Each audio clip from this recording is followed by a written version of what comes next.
एकजना मान्छेले नि जब परमेश्वरलाई ध्यान दिएर सुन्दैन नि उसले मात्रै दुःख पाउँदैन, तर डल्लै देश नागरिकले नै दुःख पाउँछ।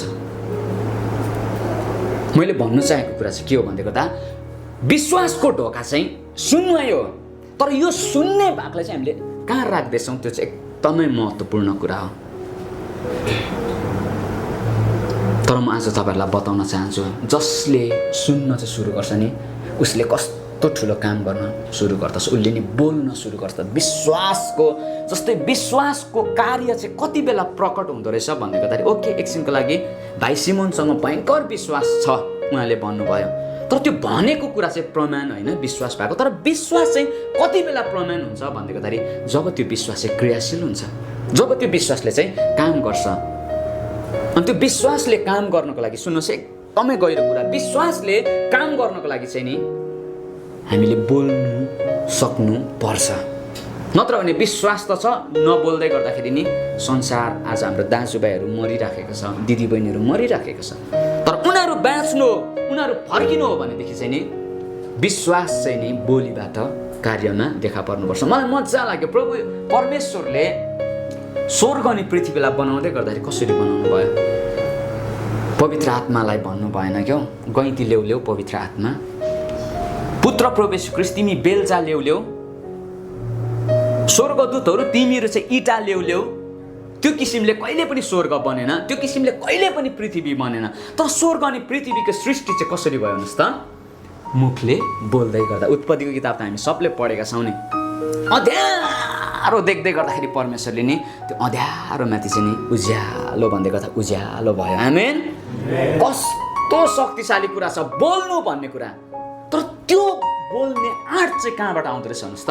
विश्वासबाट आउँछ। अनि त्यो विश्वास चाहिँ कहाँबाट आएको हुनुपर्दो रहेछ भन्नुहोस् त?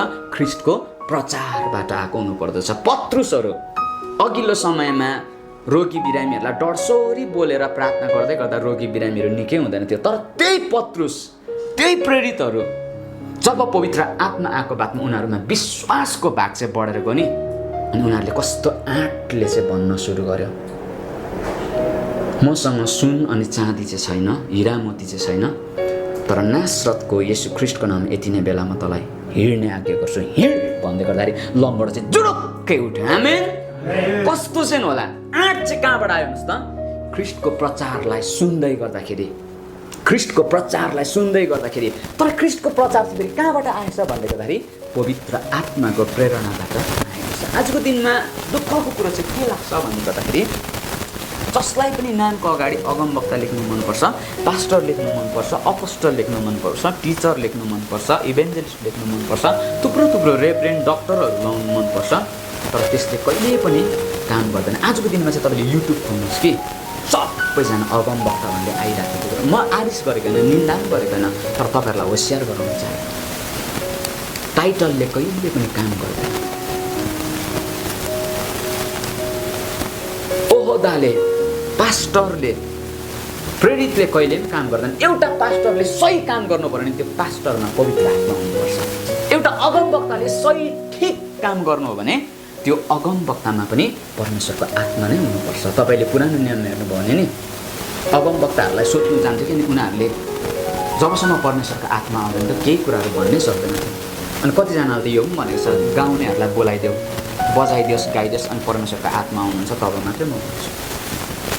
रियल अगमवक्ताहरू थिए उनीहरूले नि आफ्नो कल्पनाले फुत्तै विचारले केही पनि बोलेन, तर आत्मालाई पर्खे। मैले भन्नु चाहेको कुरा चाहिँ ख्रीष्टको प्रचार आउनुको लागि चाहिँ पहिला नम्बर 1 कुरा चाहिँ पवित्र आत्मा आउनुपर्छ। पवित्र आत्मा पेन्तिकोसको दिनमा प्रेरितको किताब 2 अध्यायमा जब प्रेरितहरूमाथि आउनु भयो नि त्यसको बादमा उनीहरूलाई आँट आयो अनि उनीहरूद्वारा चाहिँ पवित्र आत्मा बोल्न सुरु गर्नुभयो, ख्रीष्टको प्रचार हुन सुरु गर्यो। कस्तो छ होला स्टिफनसलाई म हेर्छु क्या अहिले किचनमा भात पकाउने मान्छे चाहिँ नि पवित्र आत्माले भरिँदै गर्दाखेरि चाहिँ कस्तो प्रचार चाहिँ गर्न थाल्यो। त्यो प्रचारलाई सुन्दै गर्दा मान्छे चाहिँ रिसले दारा किट्यो भनेको छ। तर त्यो बिचमा दारा किट्नेकै बिचमा पनि पश्चाताप गर्नेहरू पनि थिए। अघि मैले भनिनँ एउटै माहौल, एउटै वातावरण, एउटै परमेश्वरको उपस्थिति, तर कतिजनाले भरिए कतिजनाले भरिएन। किन भन्दै गर्दाखेरि खानुमा भरिनुमा चाहिँ फरक थियो नि त। मैले भन्न चाहेको कुरा चाहिँ के हो भन्दै गर्दा जब पवित्र आत्मा हामीमा उर्ली आउनुहुन्छ तब हामीले नि ख्रीष्टको प्रचारहरूलाई चाहिँ हामी गर्न सुरु गर्छौँ। अनि त्यति बेला चाहिँ के हुँदो रहेछ भन्दै गर्दाखेरि नि साँच्चै नै स्वर्गले नि पृथ्वीमा ठुलो बदलावलाई ल्याइराख्नु भएको हुन्छ। आज तपाईँ कतिजनालाई के पो भन्दैछ होइन, कस्तो खालको तपाईँहरूले आशा गरेको थियो होला आज त यस्तो बोल्छ होला। मलाई थुप्रैचोटि त्यसो भनेको छ, आज चाहिँ तपाईँले यस्तरी बोल्नुहुन्छ होला भनेको यस्तरी बोल्नुभयो अरे। हाम्रो मानिसको आशा कस्तो हुन्छ भन्दै गर्दाखेरि सायद यस्तरी बोलिदिन्छ होला, अनि त्यो चाहिँ फेरि मानिसले सुन्न चाहिरहेको हुन्छ। तर पवित्र आत्माले गर्ने कुरा चाहिँ एउटै कुरा हुन्छ, त्यो चाहिँ के हो भन्दै गर्दाखेरि नि मानिसलाई मन पर्दैन तर स्वर्गको इच्छा अनि स्वर्गको हृदयलाई नै कार्यहरू गरिराखेको हुन्छ। सो आज यस ठाउँमा सायद म बोल्दै गरेको तपाईँहरूलाई मन पर्दैछ त्यो ठुलो कुरा होइन, तर ठुलो कुरा चाहिँ यो ख्रीष्टले यस ठाउँमा कार्य गरिराख्नु भएको छ। त्यो कार्यमा हामी सहभागी हुनु चाहिँ ठुलो कुरा हो है। सुन्नु भन्ने कुरा त्यति साह्रो ठुलो छ। अनि जब हामीले यो कुराहरूलाई सुन्छौँ नि हामी भित्र चाहिँ विश्वास आउँछ। अघि मैले भने विश्वास चाहिँ सुन्नैबाट आउँछ भनिकन है। अनि त्यो विश्वास आयो भनेदेखि चाहिँ नि हाम्रो जीवनलाई हामी बदलाउन सक्छौँ। अनि म यति बेला अघि तपाईँलाई भने कमजोरीले भन्नुहोस् म बलियो छु भन्दै गर्दाखेरि के हो भन्दै गर्दा त्यो चाहिँ एउटा कमजोर व्यक्तिले कसरी भन्न सक्छ म बलियो छु भनिकन, तर भित्र चाहिँ के आयो भन्नुहोस् त, उसले सुन्यो है। ख्रीष्ट नाउँमा चाहिँ सम्भव छ, ख्रीष्ट नाउँमा चाहिँ सबै कुरा हुन्छ।